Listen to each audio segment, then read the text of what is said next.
ನಮ್ಮ ಕೇಂದ್ರದ ಎಲ್ಲ ಹಿರಿಯ ನಾಯಕರಿಗೂ ಕಾಂಗ್ರೆಸ್ ಪಕ್ಷದ ಎಲ್ಲ ಹಿರಿಯ ಕರ್ನಾಟಕದ ಎಲ್ಲ ನಮ್ಮ ಕಾಂಗ್ರೆಸ್ ಪಕ್ಷದ ಹಿರಿಯ ನಾಯಕರು, ಮಾನ್ಯ ಮುಖ್ಯಮಂತ್ರಿಗಳಾದ ಸಿದ್ದರಾಮಯ್ಯನವರು ಮತ್ತೆ ಉಪಮುಖ್ಯಮಂತ್ರಿಗಳಾದ ಮಾನ್ಯ ಡಿ.ಕೆ. ಶಿವಕುಮಾರ್ ಅವರು, ಹಾಗೆಯೇ ನಮ್ಮ ತಾಲೂಕಿನ ಮತ್ತು ನಮ್ಮ ಎಲ್ಲರ ಒಂದು ರಾಜಕೀಯ ಗುರುಗಳು ಮಾರ್ಗದರ್ಶಿಗಳಾದ ಕಾರ್ಮಿಕ ಸಚಿವರಾದ ಸಂತೋಷ್ ಲಾಡ್ ಅವರು, ಹಾಗೆಯೇ ನಮ್ಮ ಕಾಂಗ್ರೆಸ್ ಪಕ್ಷದ ಎಲ್ಲ ಸಚಿವರು, ಶಾಸಕರು, ಮಾಜಿ ಸಚಿವರು, ಮಾಜಿ ಶಾಸಕರು, ಹಾಗೆಯೇ ನಮ್ಮ ಪಕ್ಷದ ಜಿಲ್ಲಾಧ್ಯಕ್ಷರು ಆದಂತಹ ಅಣ್ಣನವರು ಮತ್ತು ಎಲ್ಲ ಕಾಂಗ್ರೆಸ್ ಪಕ್ಷದ ಹಿರಿಯ ಮುಖಂಡರು, ಕಾರ್ಯಕರ್ತರು ಮತ್ತು ನಮ್ಮ ಸಂಡೂರು ತಾಲೂಕಿನ ಎಲ್ಲ ಮತದಾರ ದೇವರುಗಳು ಎಲ್ರಿಗೂ ನಾನು ಈ ಸಂದರ್ಭದಲ್ಲಿ ಧನ್ಯವಾದಗಳನ್ನ ಅರ್ಪಿಸಕ್ಕೆ ಬಯಸ್ತೀನಿ. ಅವರೇನಿವತ್ತು ನಮ್ಮ ಮೇಲೆ ಒಂದು ವಿಶ್ವಾಸ, ನಂಬಿಕೆ ಇಟ್ಟು ಮತ್ತೊಮ್ಮೆ ಕಾಂಗ್ರೆಸ್ಗೆ ಆಶೀರ್ವಾದ ಮಾಡಿದ್ದಾರೆ. ಆ ನಿಟ್ಟಿನಲ್ಲಿ ಇನ್ನೂ ಇವತ್ತು ನಮ್ಮ ಭುಜದ ಮೇಲಿನ ಒಂದು ಭಾರ ಹೆಚ್ಚಾಗಿದೆ. ಇನ್ನೂ ಹೆಚ್ಚಿನ ಅಭಿವೃದ್ಧಿಯತ್ತ ನಾವು ಮುಖ ಮಾಡಿ ನಮ್ಮ ಜನರು ಏನ್ ನಿರೀಕ್ಷೆ ಇಟ್ಕೊಂಡಿದ್ದಾರೆ ಆ ನಿರೀಕ್ಷೆಗಳನ್ನೆಲ್ಲ ಪೂರ್ಣಗೊಳಿಸುವಂತ ಒಂದು ಹೆಚ್ಚಿನ ಜವಾಬ್ದಾರಿ ಇವತ್ತು ನನ್ನ ಹೆಗಲ ಮೇಲಿದೆ. ಅವರ ಎಲ್ಲ ನಿರೀಕ್ಷೆಗಳನ್ನ ನಾನು ಅತ್ಯಂತ ಪ್ರಾಮಾಣಿಕವಾಗಿ ಪೂರ್ಣಗೊಳಿಸುವಂತ ಒಂದು ಪ್ರಯತ್ನವನ್ನು ಇವತ್ತಿಂದ ನಾನು ಮಾಡೋದಕ್ಕೆ ಬಯಸ್ತೀನಿ.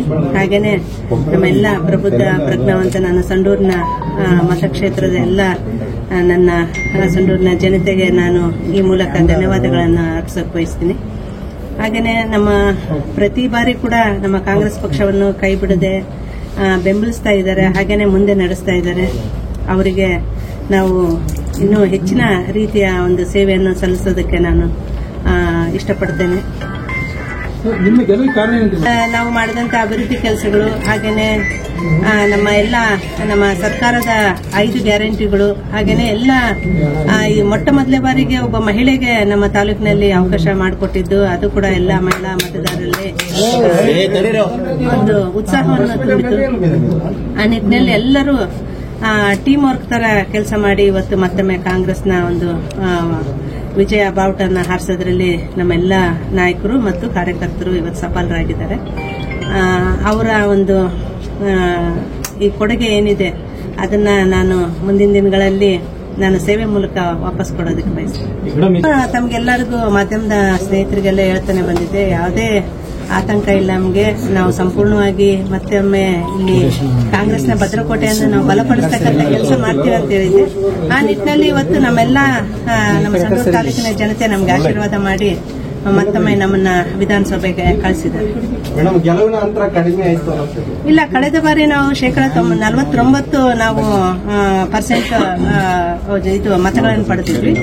ಈ ಬಾರಿ ನಮ್ಮ 51% ಹೆಚ್ಚಾಗಿದೆ. ಹಂಗ್ ನೋಡಿದ್ರೆ ಇನ್ನು ನಮ್ಮ ಕಾಂಗ್ರೆಸ್ ಪಕ್ಷಕ್ಕೆ ಇನ್ನು 4% ಹೆಚ್ಚಿನ ಒಂದು ಆಶೀರ್ವಾದ ಮಾಡಿದ್ದಾರೆ ಜನ ಅಂತ ಹೇಳಿ.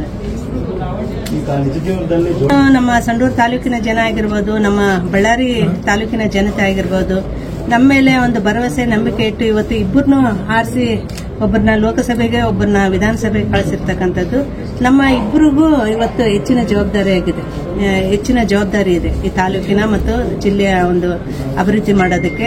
ಆ ನಿಟ್ಟಿನಲ್ಲಿ ಇಬ್ಬರು ಇಷ್ಟು ದಿನ ನಾವು ದಾಂಪತ್ಯ ಜೀವನದಲ್ಲಿ ಒಬ್ರಿಗೊಬ್ರು ಪರಸ್ಪರ ಸಹಕಾರಿಗಳಾಗಿ ಜೀವನ ಮಾಡಿದ್ವಿ.